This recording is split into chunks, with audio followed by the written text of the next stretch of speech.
Hey guys, today we're talking about the OnePlus 10T. They launched this about 2 weeks ago in New York and they're finally bringing this to the Philippines. This is not yet my full review, but this is more of an overview of the things you need to know about this device.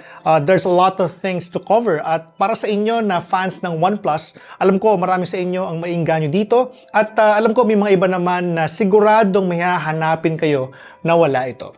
So what are we waiting for? Let's get started.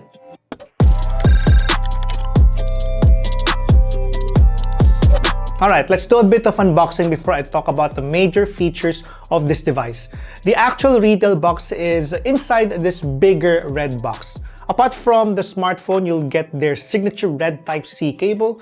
They also included a quick start guide, welcome letter, safety information, and warranty card. There's also a SIM ejector tool and this whopping 160 watts charging that, according to OnePlus, can fully charge the phone from 0 to 100% in just 20 minutes. I'll talk more about this in a little bit. So kung nagtataka kayo kung walang earphones, yup, wala, and that's somewhat typical to all OnePlus devices. Now, let's focus our attention on the phone. I did not get a chance to review the OnePlus 10 and 10 Pro, but if there are things that make this different from the previous iterations are the following things. Display is not curved on both sides, which actually makes devices more expensive than usual. The design of the camera layout is somewhat the same, but the placement of the lens is different. And also, you won't find Hasselblad branding here, and that's because OnePlus did not partner with Hasselblad for this specific iteration or model. And lastly, there is no mute toggle switch, which is usually a mainstay to OnePlus devices until now. Ito yung isa sa mga bagay that really makes this phone different from other OnePlus phones, but still somewhat the same.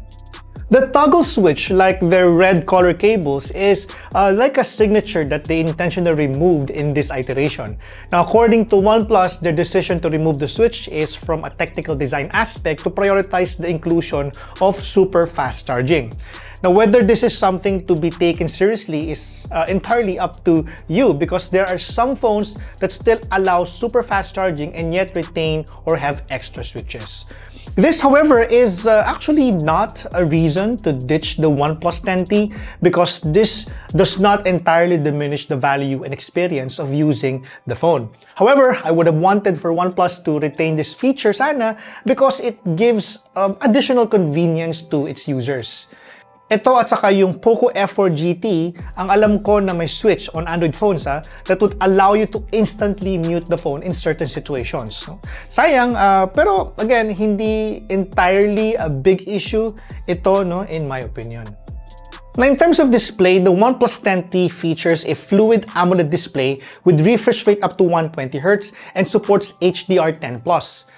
Resolution is 1080 by 2412 pixels and protected by Corning Gorilla Glass 5. This is one of the compromises that OnePlus decided to do on the OnePlus 10T.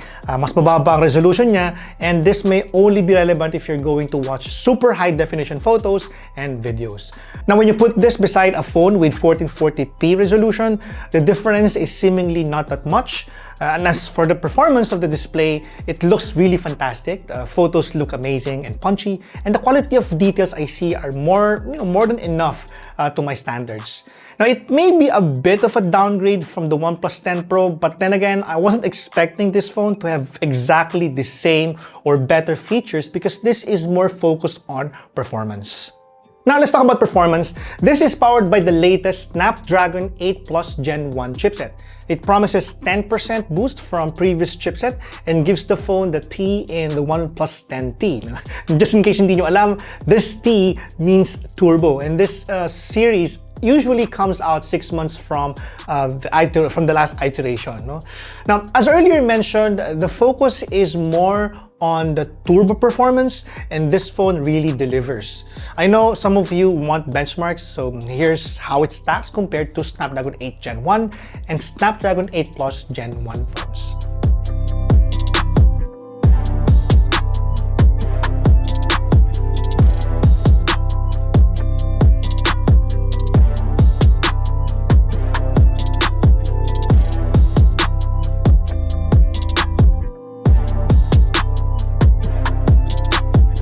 I also played 3 games here for good measure. Lost Light, Ni no Kuni Crossworlds, and Tower of Fantasy. They all do very well at max settings, showing average of 60 FPS. Now, OnePlus fully established that this phone is for those looking for a fast device but with the banging price.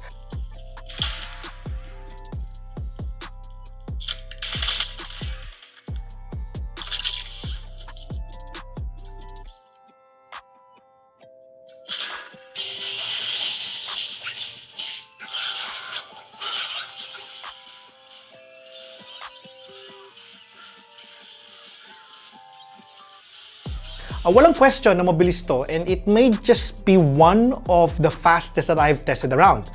But what about cameras?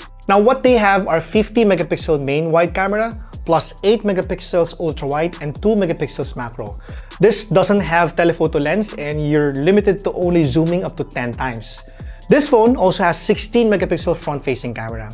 Now, I have to say that this is not the phone's strongest suit, but it isn't bad. This cannot directly compete with the Vivo X80 Pro, the Samsung Galaxy S22 Ultra, and even the iPhone 13 Pro Max in terms of camera performance, but I still think that its price is fairly reasonable. You do not get Hasselblad colors here, which I think is okay, because mas mapapamahal pa yung presyo nito if meron. Plus, in all honesty, it does not really add much quality to your photos, especially if you are into composing shots. And if gagamitin mo lang naman yung photos for social media, I really think that whatever this phone has is more than enough.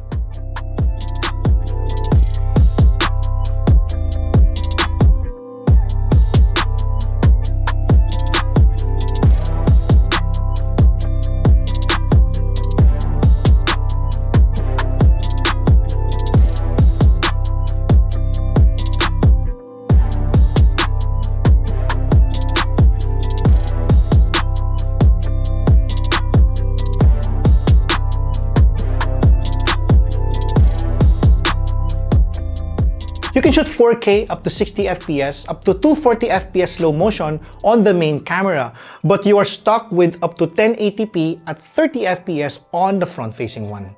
Now, in terms of sound, you get full stereo speakers and supports 24-bit and also 192 kHz of audio. Here's a quick audio test for your reference.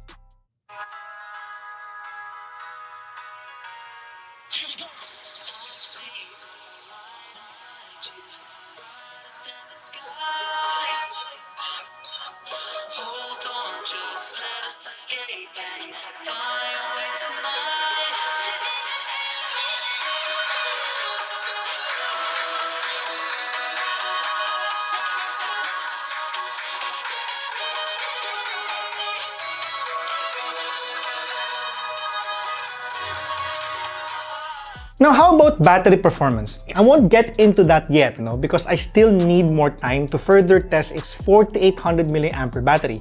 However, I got to test its charging performance. I managed to fully charge this within 22 minutes from 0% to 100%, which is just really amazing. Now, it's a little less than the advertised 20%, pero that's totally understandable because charging time usually accounts for temperature and also humidity of the environment. Now, how about software? This is still running Oxygen 12, which is a mix of the Oxygen OS that OnePlus users are familiar with and Oppo's Color OS within the unified OS codebase. Now, I still have yet to fully understand how that really works and if it really is good for users. Now, I've seen how Color OS works on Oppo devices and Oxygen OS in the olden heydays of OnePlus. But at this point, hindi ko pa rin talaga maialis sa utak ko na this is still a reskinned Color OS. Oxygen OS 13 is just around the corner, and I am honestly excited when it arrives on the OnePlus 10T. It could be a return to form and make it more stock in both performance and looks. Of course, we'll find out soon. Ito. This is not yet my full review, obviously. I've got more things to talk about when I publish my full review in a couple of weeks. There's just a lot of things to cover, but I think that most of you can already make a decision right after this video. Now, here's my first impressions. At the time of the production of this video, wala pa talaga akong ma-share na local price. But a quick search on the internet would point you to its international price. You'll be surprised how they managed to price it very well. Now, you have to take note though of the compromises that OnePlus made on this device. It doesn't have mute toggle switch, it has lower display resolution, battery capacity, and camera specifications. Despite the compromises, OnePlus 10T can definitely appeal to those who are into mobile gaming or yung mga gustong bumili ng really powerful device but at a lower budget. So that's it for this video. Sound off in the comment section below about your thoughts on the OnePlus 10T. At its international price, do you think that it's worth it? What game would you like me to test on this phone?